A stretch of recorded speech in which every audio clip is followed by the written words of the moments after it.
자, 쟤도 이번 시간서부터는 이제 또 다른 스테이지로 넘어갑니다. 뭐냐면은, 아이고, 또 프린트가 잘렸네. 평면 계획이라는 것으로 넘어가는데, 평면도를 보면 여러분들이 이제 굉장히 또 익숙한 도면이라고 생각이 될 거예요. 우리가 살고 있는 집, 우리가 살고 있는 건물, 그거의 어떤 내부 레이아웃이 나오는 어떤 그림이기 때문에 여러분들에게 좀 많이 와닿고, 근데 다른 도면들보다 좀 선들이 또 굉장히 많이 나오고 치수가 굉장히 상세하게 들어가요. 그렇기 때문에 좀 그리는데 상당히 많이 시간이 들고 까다로운 도면이기도 하다. 이런 얘기 말씀드릴 수 있을 것 같아요.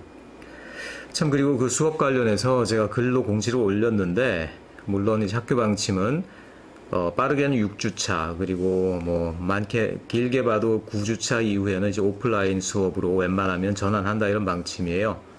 그래서 여러분들 돌아오시는 분들도 많을 텐데, 뭐 어쨌든 간에 이 수업이 전반기에 온라인으로 이렇게 되다 보니까, 나름 이제 동영상을 보고 여러분들이 제가 하는 거를 각각 이제 따로 반복해서 볼 수 있기 때문에 해놓고 나니까 그런 부분이 또 뭐 원컨 원치 않건 굉장히 또 나름 장점이 있는 것 같아요.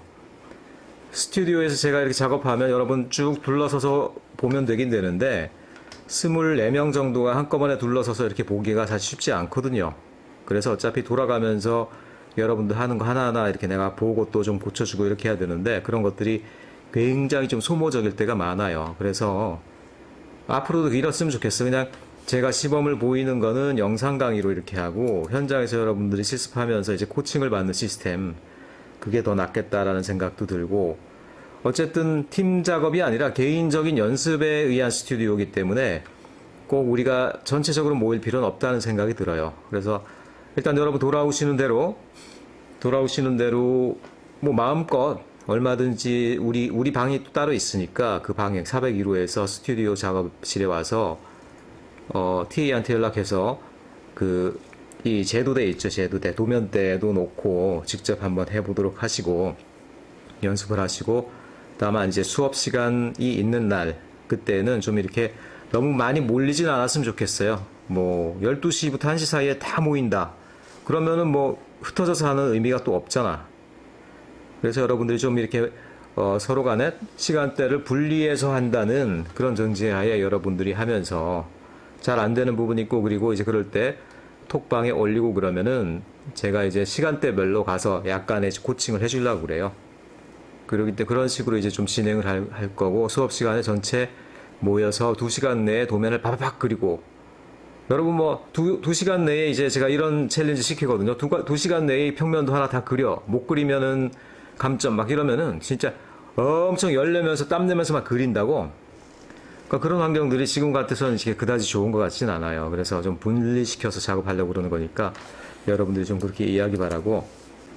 자, 어쨌든 평면 계획으로 한번 넘어가 보겠습니다. 평면 계획을 이해하기 위해서는 건축 구조에 대한 이해가 있어야 되죠. 나중에 단면도 하기 전에 어차피 우리가 구조에 대한 것들 얘기할 거고, 이전에도 그리고 건물 구조의 기본적인 유형들 우리가 얘기했었죠. 근데 대부분의 지금 우리가 보는 건물들은 RC 구조라는 거예요. RC 구조. RC라고 하면 Reinforced Concrete, 그러니까 강화한 콘크리트. 콘크리트 기둥이 이렇게 쭉 있어요. 근데 강화했다는 게 뭐야? 더 센 걸로 만들었다는 얘기인가? 딴 게 아니고 요 안에 보면 이렇게 철근이 지나가요. 철근이 이렇게. 철근이 지나가는데 이 철근 지나가는 것 자체가 그냥 대충 넣는 게 아니라 굉장히 세밀한 계산과 최대한의 어떤 경제력과 뭐 이런 것들을 여러 가지 감안해서 만든 것들이 이 RC 구조라는 거예요. 말하자면 철근을 통해서 강화한 콘크리트라는 거야. 왜 강화가 되느냐? 여러분, 콘크리트 같은 경우는요, 누르는 힘이 굉장히 강해. 그러니까 눌러가지고 이거 깨뜨리는 거는 쉽지가 않아요. 그 위에서 뭐 아무리 사람이 날뛰고 한다고 하더라도 그것 때문에 건물이 무너진 적은 거의 없죠. 그만큼 강해. 그런데 얘는 취약점이 뭐냐면 땡기는 힘엔 되게 약해요. 땡기면 뚝 끊어지는 경우가 굉장히 많아. 그런데 그거랑 정확히 물성이 반대되는 애들이 있어요. 그게 바로 철근이야. 철근은 이제 길다랗게 돼 있기 때문에 그거를 누르면 쉽게 훌렁 구부러져. 그런데 걔를 양쪽에서 당겨가지고 늘리려고 그러면 이거는 진짜 엄청난 힘이 들어가는 거야.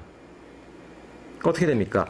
누르는 힘은 콘크리트가 받고 땡기는 힘은 철근이 이겨주면 거의 완전체가 되겠지. 거기다가 이게 또 무슨 조물주의 조화인지 얘네들이 열팽창 계수가 똑같아. 열팽창 계수. 구조 시간이 아니고 지금 뭐 제도 시간이긴 하지만 뭐 별 얘기 다 한다. 열팽창 계수라는 건 뭐냐면 우리가 모든 물질은 열을 가하면 어떻게 됩니까? 줄어듭니까? 늘어납니까? 당연히 늘어나죠. 그래서 여러 가지 물체를 갖다가 한꺼번에 엮어서 어떤 구조체를 만들면은 굉장히 큰 문제인 게 걔네들이 딱 긴밀하게 연결되어 있어야 되는데 뭐 날씨가 뜨거워진다라든가 불이 난다라든가 그럼 어떻게 돼? 얘네들이 늘어나죠? 근데 늘어나는 비율이 다 달라. 그러면 얘네들 긴밀하게 딱 묶여 있는데 그 사이가 어떻게 됩니까? 균열이 벌어지고 늘어나는 놈, 안 늘어나는 놈 사이에 끊어지고 결국 손상이 생기고 무너지겠죠. 근데 조물주가 어떻게 참 이거를 우리를 위해서 만들어 놓으셨는지 콘크리트하고 철근이 전혀 다른 물리적인 물체인데도 불구하고 그것들의 열팽창 계수가 똑같더라는 거 아니니. 그래서 이 RC 구조라는 게 어떻겠습니까? 엄청나게 많이 발전을 했겠죠. 그래서 우리가 사는 건물의 대부분이 RC 구조다. 전체 또는 부분이. 그렇게 보시면 되겠어요. 이것이 또 뭐 CRC 구조니 뭐 복합 구조니 등등 있지만 크게 봐선 이거하고 이제 ST 구조. 스틸이죠, 스틸. 그러니까 결국 철강이 들어가는 구조들. 그러니까 콘크리트가 아니라 철강을 기기묘묘하게 짜맞춰 가지고 얘가 이번에는 철강만 가지고 누르는 힘, 땡기는 힘, 흔들리는 힘 다 철강만 가지고 잡겠다는 얘기야. 그래서 이런 거 같은 경우는 겉을 갖다 유리로 그냥 싸버리기도 하고 해가지고 유리 타워, 글래스 월 이런 것들이 나오고 막 그러더라는 거예요. 그래서 일단 우리가 그림에서 주로 그리고자 하는 것은 이런 거거든요. 이런 거. 그래서 RC 구조가 되겠다. RC 구조. 그래서 RC 구조는 기본적으로 어떤 특징이 있냐면요. 얘를 기준으로 해서 어떤 도면이 나오는지 한번 여러분들에게 이론적으로 설명해 보겠어요. 얘네들은 기본적으로 모듈 구조가 되는 특징이 있어요. 모듈이 뭔지는 의미가 여러분들 그 개념은 생각나는데 정확히 우리나라 말로 뭘로 표현해야 될지 모르겠죠. 한 덩어리, 한 단위. 왜 그러냐면 얘네들은 자, 건물의 여러분 가장 본질적인 부분은 뭡니까? 건물의 구조체의 가장 본질적인 부분, 집의 가장 본질적인 부분. 뭐 여러분들 뭐지? 기둥, 바닥, 벽 할 텐데 사실은 지붕이에요, 지붕. 지붕이 건물의 본질이다. 왜 그러냐면 여러분들 일단 집이 있는 이유가 뭡니까? 비 안 맞으려고 그런 게 커요. 비 안 맞으려고. 그럼 위에 있어야 되잖아, 지붕이. 근데 지붕이 그냥 떠 있을 수는 없으니까 어떻게 됩니까? 기둥이 내려가는데 기둥을 그런데 뭐 100개를 박고 1000개를 박으면 더 단단하겠죠. 하지만 기본적으로 사람들이 여러 가지 실험하다 보니까 사각형에 어귀에 이렇게 기둥을 박아 놓으면은 큰 문제 없이 잘 서 있겠다 이런 생각이 들었더란 얘기야. 그리고 거기다가 바닥을 슬랩을 이렇게 치는 거죠. 그리고 옆에 또 벽을 이렇게 칠 수도 있겠고요. 여기다 입구를 놓을 수도 있겠고요. 그러면서 이제 구조물이 되는 거야. 자, 그래서 뭐냐면 결국 얼마나 큰 건물을 만들든 간에 RC 구조에서는 뭐예요? 결국 기둥 4개 사이의 공간 하나가 발생하더라는 거야. 자, 요런 공간. 뭡니까? 이게 1m이 되는 거죠. 그래서 이걸보다 공간을 더 키우겠다? 그럼 어떻게 돼? 기둥 간격을 더 벌려? 그런데 너무 많이 벌리면 어떻게 돼? 문제가 생기죠. 기둥이 없이 지붕이 너무 많이 가면, 예를 들어 이렇게 생겼어. 건물이. 지붕이 이렇게 길어. 네, 기둥 여기 2개 놓고, 여기 2개 놓고, 여기 2개 넣었어, 그냥. 자, 요 사이는 내려앉은 힘을 누가 받아줄 거야, 여기. 굉장히 위험하겠지. 그러니까 아니라는 거야. 결국은 기둥 사이를 한도 없이 늘릴 수는 없고요. 보통 우리가 만들어 놓은 RC 구조는 굉장히 많이 발달하고 구조적으로 안정한 것임에도 불구하고 기둥 사이의 간격이 보통 한 6에서 9m, 뭐 많은 경우에 12m까지도 최근에 가능하다고 해요. 대략 어쨌든 10m 전후를 기준으로 한 모듈이 짜이게 되더라는 거야. 자, 그럼 우리가 설계를 할 때 어떻게 설계를 하면 되겠습니까? RC 구조인 경우에는 기본적으로 기둥 사이의 간격이 대략 한 작게는 6m. 더 작게 하는 건 상관없죠. 구조적으로 상관없는데 문제는 뭐냐면 기둥이 너무 촘촘하게 있으면 사람들이 비집고 들어갈 공간이 없죠. 그렇기 때문에 보통 6m 이상은 다 둔다라는 거예요. 그리고 특별한 경우가 없으면 한 9m, 10m를 넘지 않고 물론 고강도의 소재를 쓰면 12m까지 가지만 굳이 그럴 필요는 없겠더라는 거야. 그러니까 홀이나 이렇게 좀 기둥 없는 큰 공간을 만들 필요가 있는 것이 아닌 이상 그럴 필요는 없겠더라는 거야. 그래서 대략 한 6m에서 9m 이내에서 기둥 4개를 놓게 된다는 거지. 그럼 자연스럽게 평면의 계획은 뭡니까? 기둥 4개로 이루어진 하나의 유닛이 발생하게 되죠. 그래서 그게 원 모듈이 되는 거예요. 원 모듈. 그래서 공간을 늘리고 싶다. 그럼 기둥 간격을 갖다가 지나치게 늘릴 게 아니라 옆에 어떻게 돼요? 또 하나의 모듈을 우리가 만들어서 역시 확장하면 되죠. 사각형으로 늘리고 싶다. 그러면 또 어떻게 됩니까? 이렇게 이런 식으로 해서 확장돼 나간다라는 거예요. 그래서 사실은 특별히 구조가 복잡할 필요가 없는 건물 같은 경우에는 이런 단순한 모듈 구조로 해서 우리가 보통 설계를 하고 그 다음에 공간 배치는 이 기둥을 피해서 하면 되겠죠. 그래서 기둥 사이 요거를 그냥 자연스럽게 하나의 방으로 한다라든가 그리고 여기는 한 뭐 3분의 1을 쪼개서 복도를 만든다라든가 그리고 여기 이제 들어가는 방 하나를 한다라든가 이런 식으로 해서 모듈 구조에서 시작해서 그 다음에 평면 계획으로 들어가는 경우가 많다라는 거야. 그래서 여러분들이 연습할 건 뭐냐? 자, 처음부터 여기 있는 그림을 바로 그릴 게 아니라 항상 그 모듈 구조를 먼저 파악하고 모듈을 먼저 그리고 나서 그 다음에 실내 레이아웃을 복도라든가 아니면 벽이라든가 문이라든가 이런 것들을 그려나가기 시작하면 그게 훨씬 더 편하다라는 얘기야. 그래서 여기 나와 있는 그림들도 여러분들이 그런 순서를 따라서 할 수 있도록 조정을 해놨어요. 그래서 여러분들 보면은 카피를 하라고 했더니만 두 가지 경우가 있어. 이렇게 이제 여기 보면 이제 그림을 그린 순서가 이렇게 쭉 나와 있지. 그리고 옆에 그걸 따라 해보라는 빈칸이 있지. 그래서 어떤 사람은 여기 칸만 딱 그려놓고 땡 하는 사람도 있는가 하면 어떤 사람 카피하라고 했더니만 진짜 요거 그대로를 카피를 해. 아우 그렇게 이해를 못하겠네. 이 종이를 나눠주는. 응? 당연히 이런 거야. 이걸 보고 당연히 여기다가도 연습해보고 그 다음에 이런 과정을 해놓은 거를 갖다 다른 그림에 또 이렇게 여러분들이 해놔야죠. 여러분 지금 손에 익은 상태가 아니기 때문에 많이 연습을 해봐야 돼요. 근데 딸랑 이거 벗겨놓고 그냥 다 했다. 그런 사람은 어차피 두어 달 지나면 뭐 쟤도 배웠는지 안 배웠는지 기억도 안 나. 캐드도 마찬가지지만 그런 불가역적인 여러분 연습을 할 필요가 없어. 연습을 하려면 여러분 충분히 해서 나한테 스킬이 생길 수 있도록 그 레벨을 넘어서야 된다는 거야. 자, 어쨌든 그래서 보면은 이게 1, 2, 3, 4단계로 돼 있는데 1, 3단계는 좀 뭔가 잘렸다. 뭔가 잘렸어. 이게 온전한 그림이에요. 그럼 이게 뭘 그리려고 하는지 알겠지? 자, 300대 1이니까 아이고 또 스케일을 또 어디다 놔뒀니 이거. 300대 1이니까 이걸 300대 1로 가지고 한번 재보면은 얼마나 나오나 한번 스케일을 봅시다. 먼저 300대 1로 재보니까 요게 7.5 그러니까 X방향으로 7.5m가 나오고요. 대략 6에서 9m 사이죠. 그 다음에 긴 쪽의 걸 한번 재보니까 이거는 9m가 나오네. 9m 위에 거 짧은 것도 얼마지? 이것도 또 치수가 다른가? 이건 또 뭐 7m 6.9m네. 6.9m. 그러니까 자, 요거 하나는 7.5 곱하기 6.9고요.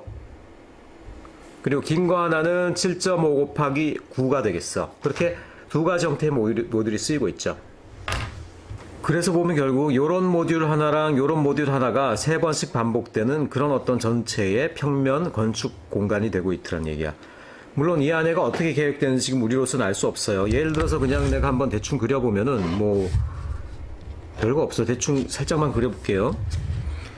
예를 들어서 이런 어떤 모듈이 주어졌다. 그럼 우리가 여기 평면을 어떻게 계획할 거냐? 일단 뭐 외벽은 닫고 봐야 되겠지? 벽을 열어놓고 시작할 수는 없을 거 아니야. 예를 들어서 그런데 여기다 이렇게 정문을 놓고 여닫이 문을 놨어. 이렇게 뭐 뉴턴홀에 있는 거 이런 것처럼. 그 다음에 가운데는 이렇게 복도를 놓고요. 복도. 자, 이게 복도야. 복도.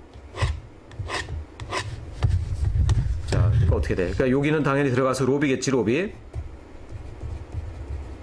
자, 여기로 들어가. 로비야. 로비에서 복도로 가가지고 오른쪽으로 꺾어지냐 왼쪽으로 꺾어지냐. 그리고 전면으로 가면 여기 어떻게 돼? 여기 계단실이 쭉 나와 있어. 이렇게 옆에 이제 엘리베이터 홀이 있어. 계단으로 걸어 올라가거나 엘리베이터로 가거나. 그럼 복도 끝으로 가서 양쪽에는 뭐냐? 자, 강의실이 이렇게 또 열리겠지, 강의실이. 아주 강의실 1, 2, 3, 4, 4개가 있는 그런 건물의 평면도가 나오죠? 자, 이런 식인 거야. 이런 내부 레이아웃은 그 다음에 그리는 거고요. 처음에 여러분들이 어떻게 됩니까? 기둥, 외벽으로 되어 있는 모듈 구조를 먼저 여러분들이 그려야 되겠죠. 그래서 첫 번째 나오는 요 도면은 그런 모듈 구조를 따라 그려봐라. 그것을 그려가는 단계별 요령이다. 여러분들이 이렇게 이해를 하시면 되겠어요. 자, 그래서 내가 한번 해보겠습니다. 그래서 요거를. 자, 수평은 그대로 요걸 여러분들이 연장하면 되고, 수직은 맨 처음 것만 선을 그은 다음에, 스케일을 갖고 와서 7.5였죠, 7.5. 자, 7.5, 15, 뭐 22.5 이렇게 7.5 4개 됐어. 그래서 자, 가선 그려줍니다.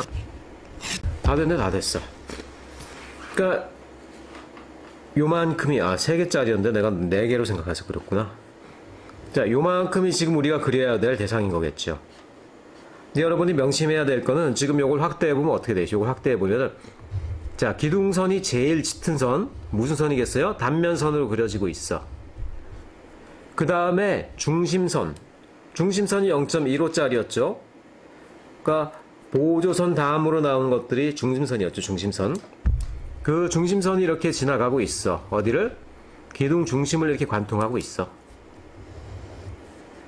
자, 중심선이라는 건 그래서 어떻게 된다? 기둥의 중심을 그리는 거예요. 그러니까 우리가 그리는 이 선은 뭐야? 결국 중심선이 돼야 되겠지? 그럼 기둥이 어떻게 분포한다? 좀 크게 그리면 기둥이 그거를 중심을 이루도록, 거기서 그 선의 교차점에서 중심을 이루도록 이렇게 그려야 된다는 거지. 아시겠어요? 자, 그런데 기둥은 그럼 스케일이 얼마냐? 기둥은 뭐 500일 때도 있고 큰 건물인 600일 때도 있고 또 작으면 450이기도 하고 그러는데 너무 작기 때문에 우리가 스케일을 정확하게 그리긴 쉽지가 않아요. 그래서 대략 500이라고 생각하고 어느 정도는 이게 눈대중으로 그리는 거야.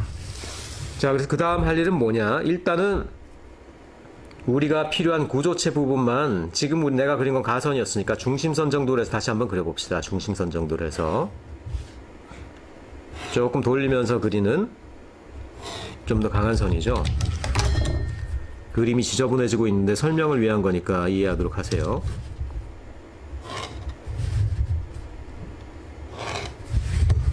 자, 그렸다고 치고 그 다음에 그래서 기둥의 외곽선을 내가 줄누리 따라서 그릴 거예요. 기둥의 외곽선. 기둥의 외곽선이니까 이건 다시 가선이 되겠죠? 너무 두껍다. 자, 그리고 대략 눈대중으로 한 500. 기둥 두께가 500이니까 중심선을 중심으로 해서 양쪽으로 250씩 가면 되겠죠. 250씩. 그래서 자, 바깥으로 250, 이쪽으로 250. 250, 250. 좀 점점 찍자. 250, 그 다음에 여기도 250.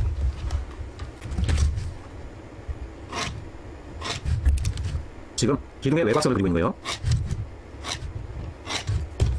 그래서 이렇게 모기장처럼 촘촘한 이런 어떤 그물망 모양이 나오는데 지금 우리가 뭘 하려고 그러는 거냐? 딴 게 아니고 모듈 6개죠. 지금 모듈 6개. 모듈 6개의 기둥의 위치를 잡기 위해서 우리가 이 일을 하고 있는 거예요. 자, 건물도 기둥이 있어야지 출발할 수 있겠지만 그림도 마찬가지로 모듈을 그릴 때는 기둥을 먼저 우리가 그려놓고 하는 것들이 훨씬 더 이제 그 구조를 파악하기에 좋습니다. 자, 그럼 만들어진 그 외곽선, 가선 내부를 갖다가 우리가 기둥을 하나씩 그려 놓도록 합시다. 기둥 그릴 때는 어떻게 하면 되겠어요? 제일 두꺼운 선으로 그리는데, 자, 갔다가 긁으면서 다시 온다라고 그랬는데 이 짧은 거리에선 그게 또 쉽지가 않아요. 좀 연습을 해야 돼요, 여러분들이.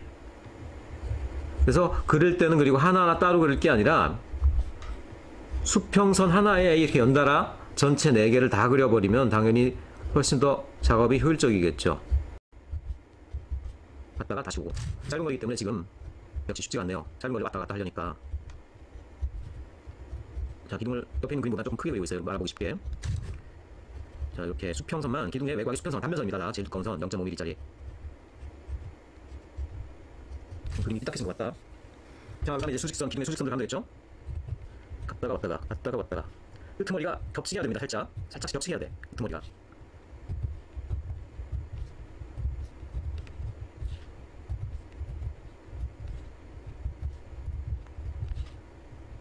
자, 빨리 마무리 좀 봅시다.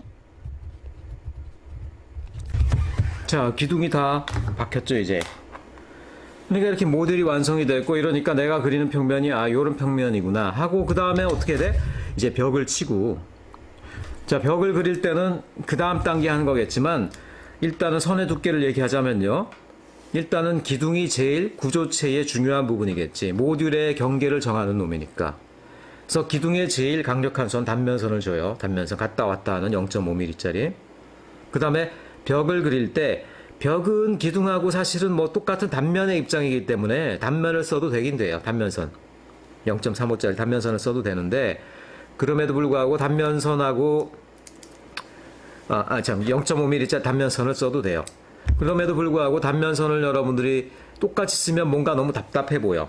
그래서 보통은 벽선 같은 경우는 단면선보다 좀 하나를 떨어뜨려 가지고 그럼 뭐가 되겠어요? 대략 치수선 정도가 되겠죠. 그 정도를 보통 쓰는 경우가 많다라는 거야. 그래서 뒤에다가 이렇게 벽을 갖다가 우리 한번 쳐보면은 예를 들어서 자 지금 내가 어떻게 돼요? 펜 돌리고 있죠? 돌리면서 제일 진하게 하고 있지? 무슨 선이야? 0.35짜리 치수선이 되겠지. 그 정도를 갖다가 이제 그려놓는 게 그림이 보기 좋더라는 거야. 일단은 벽을 조금 더 그려볼까?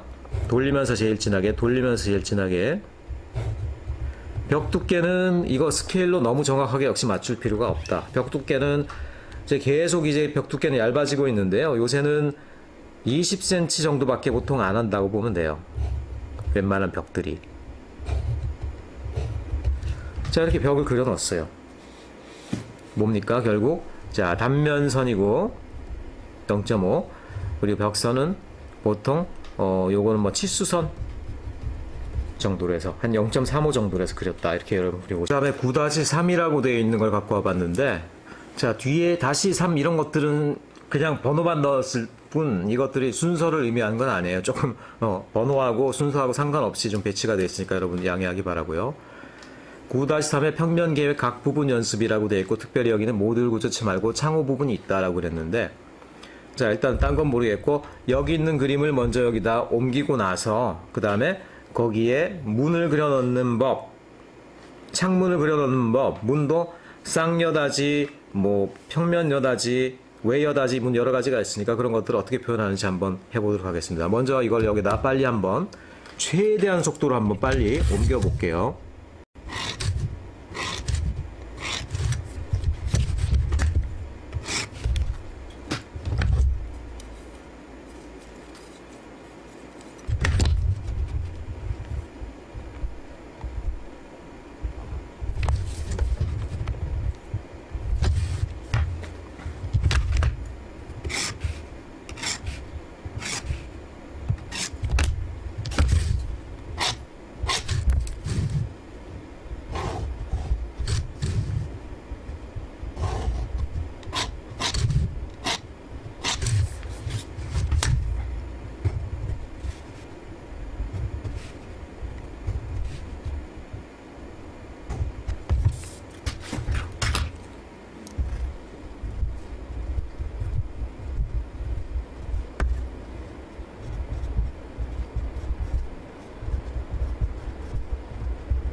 예, 닫았네요. 이걸 여기다 옮겼고, 마찬가지로 조금 기둥을 여러분들에게 잘 보이라고 실제 스케일보다 조금 크게 그렸어요.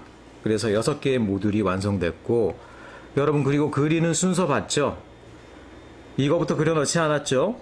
자, 먼저 이 그리드를 친 다음에 그거에 X방향, Y방향 치수를 먼저 적어 넣었어요.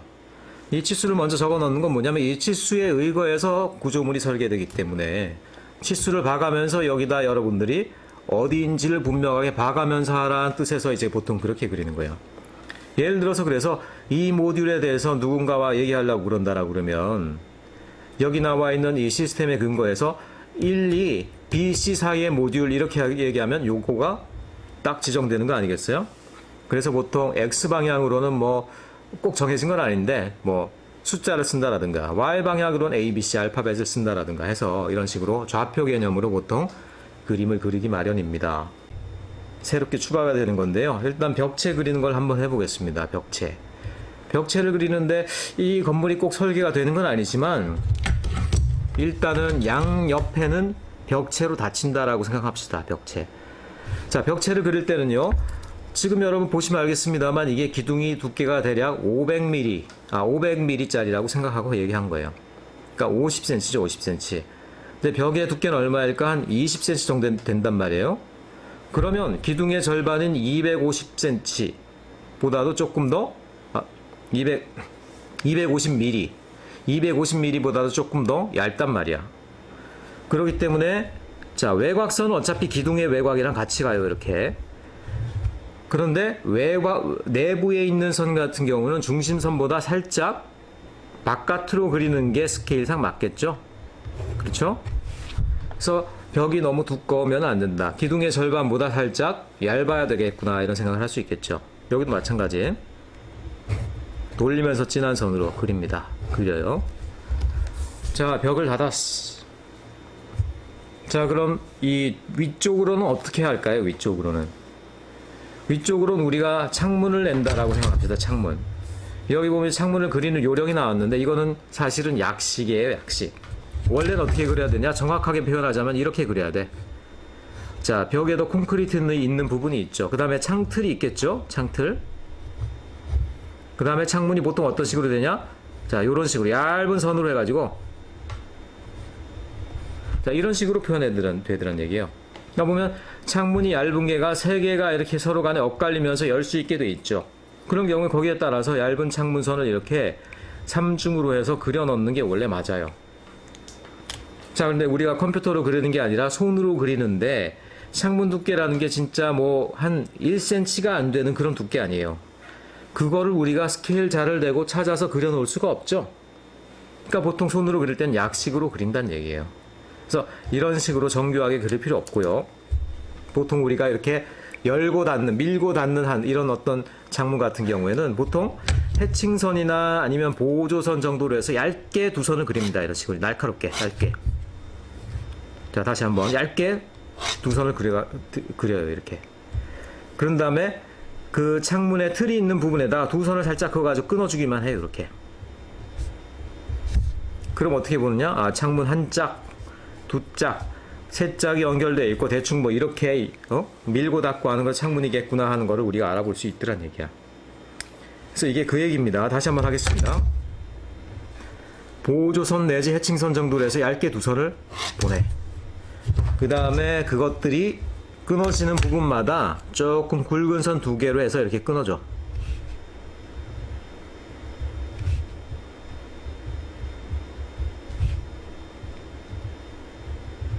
아시겠죠? 이 정도만 그려도 창문인 거 충분히 알 수 있겠더란 얘기야. 그럼 이 위쪽은 다 창문으로 그려 넣어 봅시다. 그냥 창문으로. 자, 벽의 외곽이 살짝 안쪽으로 들어와서 자, 돌리면서 빠르고 날카롭게. 근데 외곽에 있는 보조선들하고 지금 뭉쳐가지고 잘 안 보이죠? 그리고 자, 이 창문을 3군데에서 끊어주겠습니다. 이렇게.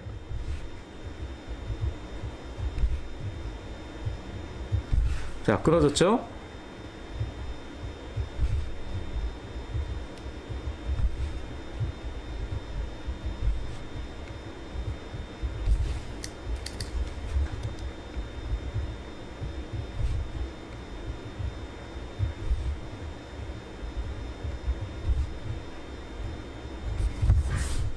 자, 그래서 이게 그냥 창문인 거예요. 별게 아니라.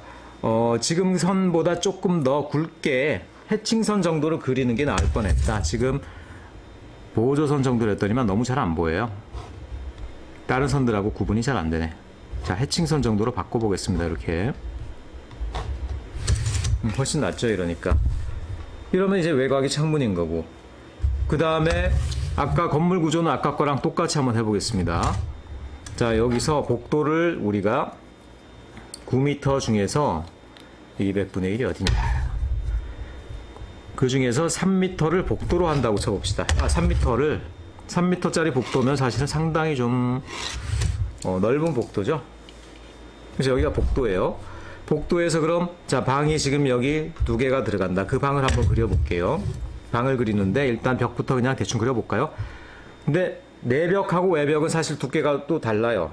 건물 내부에 있는 벽들은 진짜로 블록만 쌓아 올린 벽도 있고요. 그렇게 벽 두께가 두껍지 않거든요.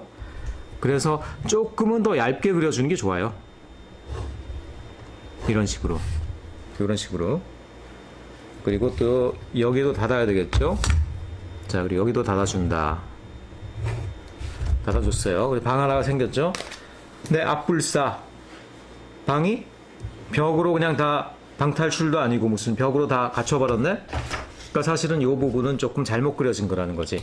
실제로는 문이 있어야 되겠죠. 문을 어디다 낼까 뭐 고민하다 보니까 어쨌든 여기 이쪽에다 좀 내볼까요? 그래서 거기를 갖다가 벽을 살짝 지워줬어요. 지금 거기에 문을 뚫어주기 위해서. 자, 문은 어떤 식으로 표현하느냐. 뭐 문을 표현하는 방식이 여러 가지가 있는데요. 가장 기본적으로 우리가 이렇게 강의실 같은 데서 열고 닫는 문들이 있죠. 밀고 들어가는 문들. 자, 밀고 들어가는 문은 이렇게 표시를 하면 돼요. 안쪽으로 열린다는 뜻에서 자, 이렇게 약간 두터운 선으로 문짝을 표현해줘요. 원래 표현하는 방법은 이겁니다. 요게 표현하는 방법이에요. 요게. 자, 벽이고 문이에요. 그러니까 요만한 문이 이쪽으로 이렇게 열린다 이런 얘기거든요. 요렇게 표현해주면 되는데 자, 이걸 갖다 동일한 선으로 그리기보다는 문짝을 표현하는 선은 좀 굵은 선, 단면선에 가깝게 표현해 줍니다. 그 다음에 나머지 것들은 한 인면선 정도 얇은 선으로 표현하면 되는데 문제는 이걸 갖다가 지금 자, 이게 호죠. 원의 4분의 1이지. 이걸 손으로 그리자니 안 예쁘고 콤파스로 그리자니 이걸 언제 콤파스 대고 막 그리고 앉게 생겼니? 그래서 이런 경우에는 다 선배들이 하는 나름대로의 이제 요령 같은 것들이 있어. 보통 그래서 선배님들은 어떤 식으로 처리하냐면은 자, 요렇게 얘는 또 뭐야 이게. 그리고 뭔지 모르겠지만 일단 따라 해봐요. 요렇게 문 끝에 또 이렇게 뭔가 선을 끄집어내. 그 다음에 그거를 살짝만 연결해줘. 이렇게. 무슨 얘기인지 아시겠어요? 자, 다시 한번 해볼까. 밑에 있는 다른 방에서 다시 한번 해보자. 이번엔 방문을 여기다 한번 내보자.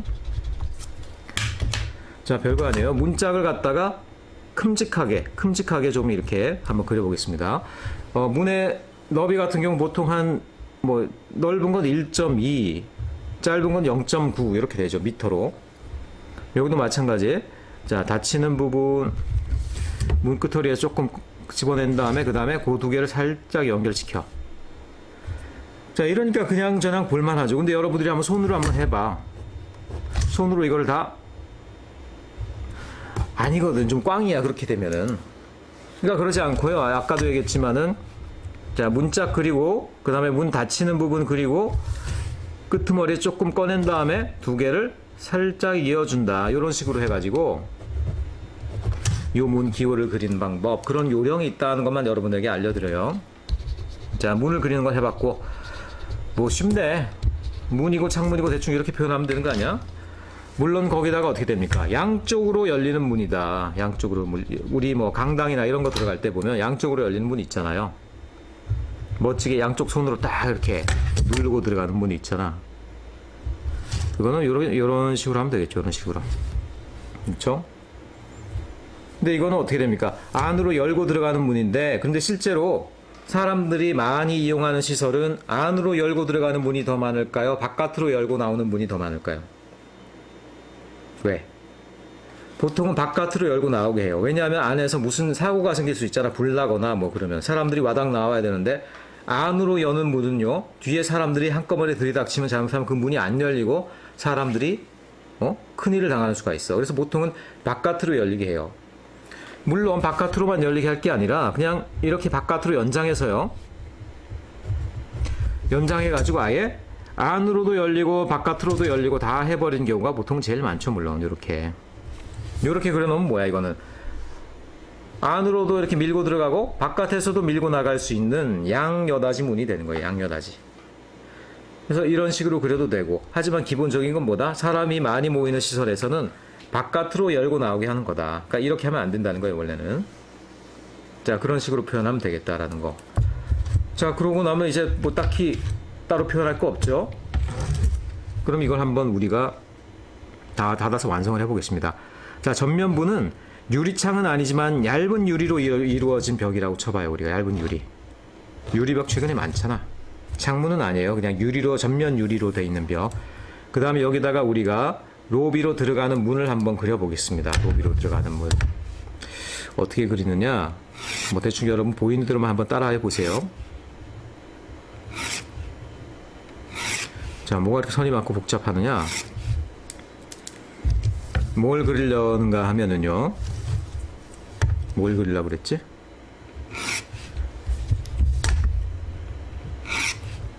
자, 보통 우리가 보는 그런 로비에 있는 문을 그리기 위해서 이렇게 그린 거예요. 자, 일단 요 사이에 유리벽이 들어가고,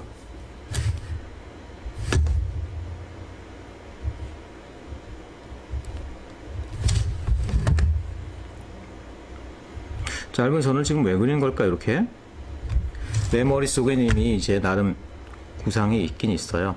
막 그리는 것까지는 아니에요. 자, 지금 내가 격자를 그린 것들은 요렇게 두 쪽에 여닫이 문을 갖다가 한꺼번에 그리기 위해서 여러분들에게 아까 이렇게 복잡한 가선들을 많이 그렸던 거예요. 이렇게 조금 더 길게 할까?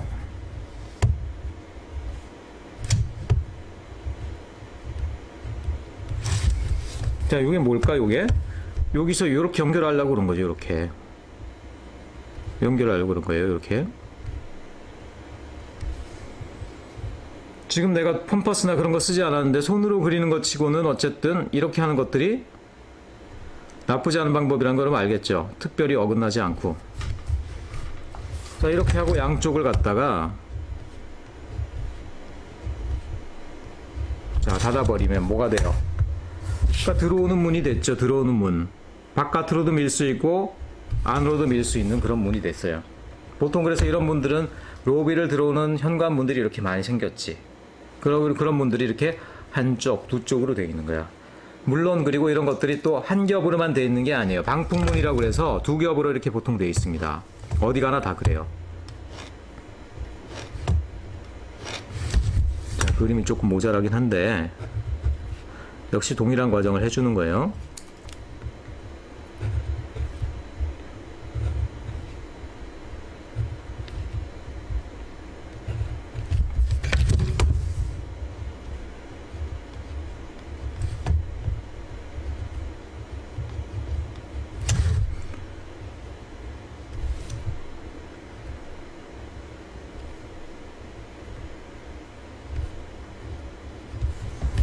자, 두 겹이 됐고, 그 다음에 이제 여기서 유리문이 아니라 유리벽이 쭉 끌고 나와가지고 그걸 완전히 이제 감싸주는 거죠. 이렇게. 그리고 나서 이 앞이 입구가 돼서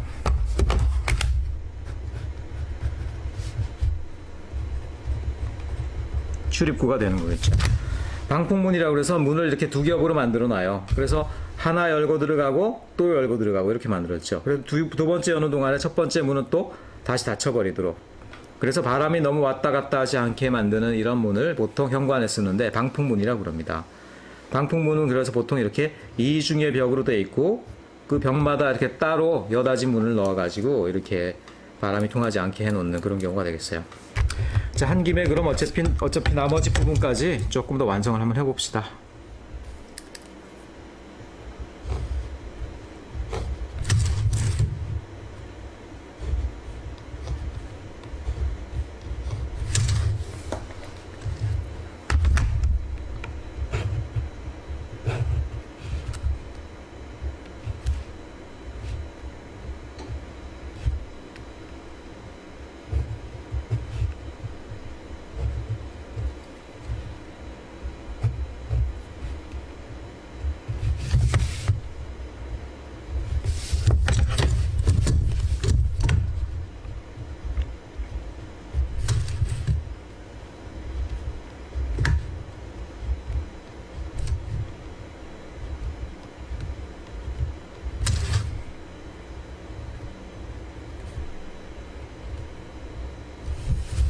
문을 너무 스케일을 좀 크게 그렸네. 여러분 잘 보이라고 그런 거니까 스케일이 조금 너무 문이 커졌어요.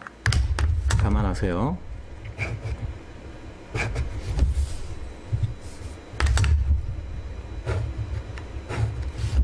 자, 어떻게 됩니까? 실이 A, B, C, D 4개가 생겼죠. 4개고 여기는 왜 이렇게 배워놨을까? 여기에는 이제 우리가 말하는 코어라는 데를 만들어 넣기 위해서요. 코어는 뭐가 있습니까? 아래 위가 통해 있는 공간이에요. 뭐가 그런 게 있어요? 계단실 플러스 엘리베이터가 되겠죠. 계단실을 여기다 한번 간단하게 한번 그려볼게요. 자, 계단실은 뭐 귀찮겠지만 실제로 계단의 결을 이렇게 표현을 해줘야 돼요. 이거는 한 해칭선 정도로 표현하면 됩니다. 계단 하나의 폭은 그리고 대략 한 30cm 정도가 된다. 그러니까 300mm 정도가 된다 생각하시면 되겠죠.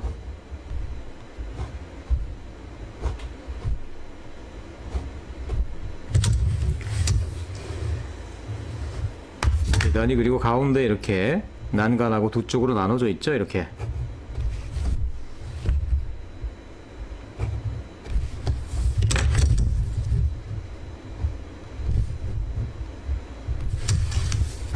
그리고 이제 어떻게 됩니까? 요렇게 걸어 올라가서 요렇게 올라가는 것들이죠. 그래서 올라가는 방향을 이렇게 또 해칭선으로 보통 표현하기 마련이에요. 근데 더 올라가는 계단은 결국 1층에서는 보이지 않으니까 적당하게 중간 정도에서 끊어주는 거예요. 그 다음에 그리고 올라간다, 계속 더 올라간다는 표시로 화살표를 해주고 여기선 어떻게 하냐? U라고 써줍니다. U라고 써주면 어떻게 돼요? 여기는 위로 올라가는 계단이야? 아니 물론 내려올 수도 있죠. 근데 기본적으로 1층 입장에서 2층으로 올라갈 때는 여기로 올라가라 이런 얘기가 되는 거예요. 그렇죠? 그렇게 해서 U라고 해놓고 위로 화살표 쭉 올라가다가 끝내버리고 딱 잘라버리면 아 저기로 해서 그 다음 층으로 올라가는구나 라는 걸 알 수 있다는 거예요. 요게 계단실 표현하는 방법입니다. 여기다가 내가 엘리베이터 홀을 한번 표현해 볼게요. 엘리베이터 홀. 엘리베이터 홀은 뭐 딱히 표현하는 방법이 있는 게 아니고 자세히 살펴보면 엘리베이터 홀은 이렇게 되어 있어요. 전체 큰 엘리베이터 샤프트가 있고요. 그 안에 이제 우리가 타는 이 엘리베이터 왔다 갔다 이동하는 박스가 있죠. 알루미늄으로 된 박스. 그 다음에 뒤에 있는 공간이 있는데 여기에 큰 추가 달려 있고요. 여기에 또 레일이 왔다 갔다 하면서 이걸 갖다가 이 추를 내리면 엘리베이터가 올라가고 올리면 엘리베이터가 내려오고 이런 구조거든요. 그리고 엘리베이터 사이에는 이게 뚫려 있다라는 표시를 해가지고 거기다 X자를 보통 그려 넣기 마련이에요. 대략 이런 식으로 표현하면 됩니다. 그래서 한번 해볼게요. 딴 건 몰라도 일단 중요하게는 엘리베이터 박스를 한 해칭선 정도로 이렇게 그려야 되겠죠. 자, 스킬이나 이런 것들은 이제 너무 미세해지니까 스케일이나 이런 것들은 중요하지 않고 다만 엘리베이터 홀, 박스의 크기 이런 것들은 그래도 대충 비슷하게 해야 되겠죠. 너무 이렇게 뭐 두껍거나 너무 크게 건물의 스케일에 비해서 크게 표현하지만 않으면 된다는 얘기예요. 자, 줄을 그렸고 그 앞에 엘리베이터 박스를 그렸어요. 엘리베이터 박스에는 또 이제 우리가 X자를 그려 넣어 봅시다. 해칭선 정도로 해가지고 해칭선 정도로 해서 X를 그려 넣어 봅시다. 그리고 거기다가 이게 사람들이 또 뭔지 모를 수 있으니까 두 줄을 긋고 거기다가 엘리베이터 EV가 맞나? 엘리베이터 표시가 알아서 타라고 그래. 뭐 EV라고 썼습니다. 엘리베이터. 그리고 그 박스 앞에는 또 직 열리고 닫히는 문이 있죠.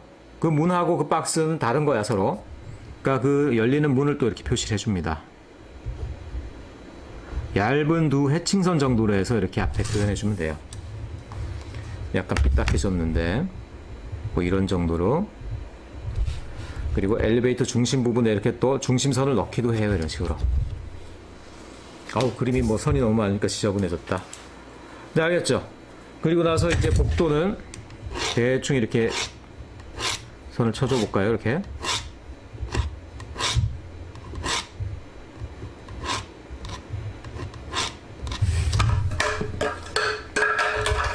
난리 났다. 자, 그리고 로비에는 대충 또 이렇게 해칭선 쳐주고. 조명기구 때문에 지금 해칭을 할 수가 없네. 뭐 대충 했어요 이렇게. 그리고 로비라고 써봅시다. 로비 스펠링이 어떻게 되더라? R인가 L인가? L인 것 같죠? 로비 이렇게 썼고, 그러니까 문 열고 들어가야 방풍문 열고 로비구나. 어디로 갈까? 왼쪽 갈까? 오른쪽 갈까? 아니구나. 나는 2층으로 가는구나. 엘리베이터 타든가 아니면 계단 올라가든가. 됐죠? 간단한 건물의 평면 구조가 완성이 된 거예요. 자, 어떤 평면 계획도든 이런 순으로 여러분들이 그려나가는 겁니다. 다시 한번 설명해 볼게요. 처음에 모듈의 크기와 위치가 제일 중요하다라고 그랬어요. 그래서 일단 모듈을 결정하는 그리드를 그립니다. 그리고 나서 그림 그리는 게 아니야. 치수부터 그립니다. 치수하고 좌표를 먼저 다 그려 넣어요. X축, Y축. 그러고 나면 이제 얘가 드디어 세팅이 된 거야. 그 다음에 그릴 건 뭐예요? 그래서 기둥의 외곽선을 먼저 그립니다. 왜냐, 지금 그린 것들은 중심선이니까. 기둥의 외곽선을 그려요. 그 다음에 제일 굵은 선으로 기둥을 빡빡 박아 넣어요. 박아 놓은 다음에 그 다음에 벽을 그려 넣든 외벽을 그려 넣든 얇은 벽을 그려 넣든 유리창을 그려 넣든 하면서 공간을 구획하고, 그 다음에 계단실이나 엘리베이터 홀 같은 내부의 어떤 설비 표현하고, 그 다음에 이제 로비나 아니면 복도 같은 데 이제 해칭을 넣거나 이런 식으로 해가지고 그림을 완성해 나가면 되겠다, 이런 얘기예요. 자, 그렇게 어렵지 않죠?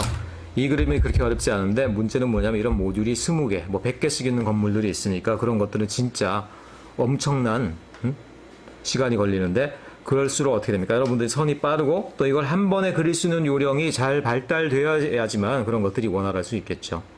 자, 조금 더 복잡한 형태의 건물을 그리는 것들은 다음번에 해보도록 하겠습니다.